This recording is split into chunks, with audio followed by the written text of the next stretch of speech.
মুসা আলাইহিস সালাম ফেরাউনের বাবুর্চিকে এক থাপ্পড় মারলেন রেগে মেগে। উনি থাপ্পড় মারছিলেন আদব শিক্ষা দেওয়ার জন্য, কিন্তু বেচারা সাথে সাথে মরে গেছে। উনি মারছিলেন আদব শিখানোর জন্য, বেচারা যে মরে যাবে মুসা আলাইহিস সালাম জানতেন না। এখন দেখে সব গুনাহ, এটা তো মরে গেছে, অক্কা পাইছে।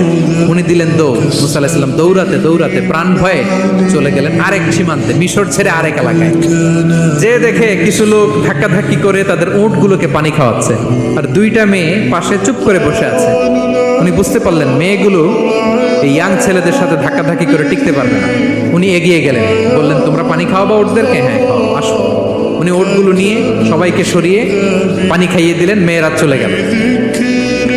এবার বাবার কাছে যেয়ে বলল, বাবা এমন এক ছেলের সন্ধান পাইছি, ছেলেটা খুব ভালো, আমাদের চেহারার দিকে তাকায় না, মাটির দিকে তাকিয়ে কথা বলে। আজকে এই লোক না থাকলে আমরা আমাদের উটগুলোকে পানি খাওয়াতে পারতাম না। আর ভিনদেশি লোক, আমরা চিনিও না। ইন্না খায়রা মান